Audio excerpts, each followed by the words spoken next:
गरीब की बेटी। एक बार की बात है, एक गरीब लड़की रीना व उसकी माँ लक्ष्मी सड़क पर जा रहे थे। वह अपने गांव से काफी दूर पहली बार इस शहर में आए थे। कुछ आगे आकर वह दोनों एक चाय वाले की दुकान पर रुक गई। कुछ पल यहाँ वहाँ देखने के बाद लड़की की माँ लक्ष्मी दुकान वाले के पास पहुँची और उससे कहने लगी, भैया हम आज ही सोनापुर गांव से आए हैं, हमारा इस शहर में कोई भी नहीं है, क्या आप मुझे अपनी दुकान में कुछ काम दे सकते हैं जिससे मैं अपनी बच्ची का पेट भर सकूं। इस पर चाय की दुकान वाला कहने लगा, बहन मेरे पास तुम्हारे लिए कोई बड़ा काम नहीं है और ना ही मैं तुम्हें इतने पैसे दे पाऊंगा। इस पर लक्ष्मी कहने लगी, भैया मुझे पैसे की जरूरत नहीं है, मैं आपके बर्तन भी मांज लूंगी, बस आप उसके बदले में मुझे इतना खाना दे देना कि जिससे मेरी बच्ची का पेट भर सके। दुकान वाला कहने लगा, ठीक है बहन, लेकिन तुम रहोगी कहाँ? इस पर वह बड़ी मायूसी से कहने लगी, भैया मेरा इस दुनिया में कोई नहीं रहा, क्योंकि रीना के पिता का देहांत हो गया है, जिसके बाद मेरे ससुराल वालों ने मुझे और मेरी बेटी को धक्के मार कर घर से बाहर कर दिया है।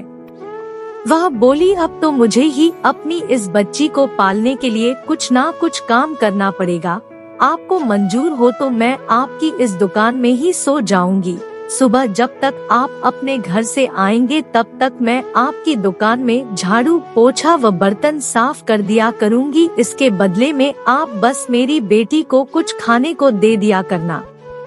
लक्ष्मी की ऐसी बातें सुनकर चाय वाले का मन पिघल गया और उसने लक्ष्मी की बात मान ली।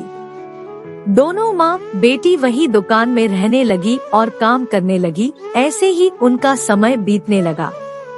एक दिन चाय वाला उससे कहने लगा, बहन मैं तुम्हारे लिए पास के कारखाने में बात करूंगा जिसमें मेरी चाय जाती है, उसके मालिक का स्वभाव बहुत अच्छा है, उनके पास तुम्हारे लिए कोई काम होगा तो वह तुम्हें अवश्य ही काम देंगे, जिससे तुम्हें व तुम्हारी बेटी को एक अच्छा ठिकाना मिल जाएगा। यह कहकर चाय की दुकान वाले भैया ने जब कारखाने के मालिक से उन दोनों के बारे में बात की तो मालिक ने कहा, ठीक है, हमारे घर पर एक काम करने वाली की आवश्यकता है, इसलिए तुम उसे हमारे घर भेज देना। वह चाय वाला लक्ष्मी व उसकी बेटी को मालिक के घर भेज देता है, जहां पर मालिक की पत्नी लक्ष्मी को घर का पूरा काम समझा देती है और साथ में यह भी समझा देती है कि तुम्हारी बेटी रीना मेरी बेटी समायरा से दूर रहे, जिससे उसे किसी भी तरह के इन्फेक्शन या बीमारी का खतरा ना रहे। एक दिन लक्ष्मी रसोई में काम कर रही होती है कि अचानक उसकी बेटी रीना के चीखने की आवाज सुनाई देती है। लक्ष्मी भागकर वहां जाती है तो देखती है रीना ने समायरा की फ्रॉक हाथ में ले रखी है और उसे देखकर बहुत खुश हो रही है। इतने में मालकिन भी वहां आ जाती है और लक्ष्मी व रीना को डांटने लगती है। वह कहती है, लक्ष्मी मैंने तुमसे कहा था ना कि समायरा की किसी भी चीज को मत छूना और उससे दूर रहना। यह कहते हुए मालकिन समायरा की उस फ्रॉक को रीना को ही दे देती है और कहती है, अब इस फ्रॉक को तुम ही पहनना। यह कहते हुए गुस्से से यह कहते हुए चली जाती है। एक दिन मालकिन व लक्ष्मी पास के बाजार में सामान खरीदने साथ में जाती है और रीना व समायरा घर पर अकेली रह जाती है। वह दोनों अलग अलग खेल रही होती है कि अचानक समायरा को चक्कर आ जाते हैं और समायरा बेहोश हो जाती है। तभी पास ही खेल रही रीना की नजर समायरा पर पड़ जाती है और वह भागकर उसके पास पहुंच जाती है। रीना समायरा के ऊपर पानी की बूंदें डालती है जिससे उसे होश आ जाए, पर समायरा अपनी आंखें नहीं खोलती। रीना घबराकर बिना देर किए पड़ोस में जाकर शोर मचाकर यह बताती है कि देखो समायरा को पता नहीं क्या हो गया है और वह उठा नहीं रही है। उनके पड़ोसी आकर जब घर में देखते हैं तो वह समायरा की हालत देखकर जल्दी से डॉक्टर को बुला लेते हैं। कुछ ही देर में डॉक्टर वहां आ पहुंचते हैं और समायरा को इंजेक्शन लगाते हैं जिससे वह होश में आ जाती है। कुछ देर बाद मालकिन व लक्ष्मी भी बाजार से लौट आती है और घर पर पड़ोसियों को देखकर घबरा जाती है।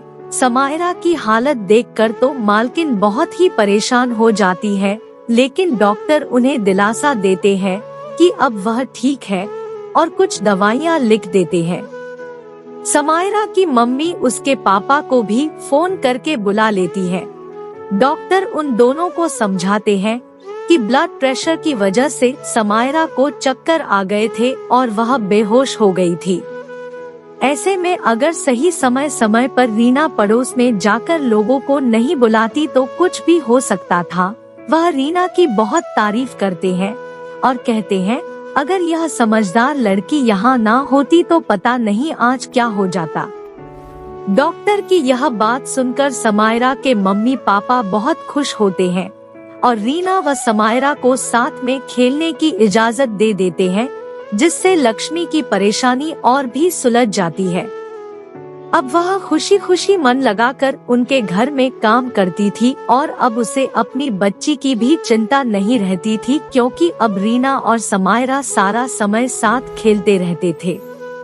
इस प्रकार एक गरीब माँ और उसकी बेटी जिसका कोई सहारा नहीं था उन्हें सहारा मिल जाता है और खुशी खुशी उसका जीवन व्यतीत होने लगता है। इसलिए हमें कभी भी जीवन की कठिनाइयों के सामने हिम्मत नहीं हारनी चाहिए और डटकर उनका सामना करना चाहिए।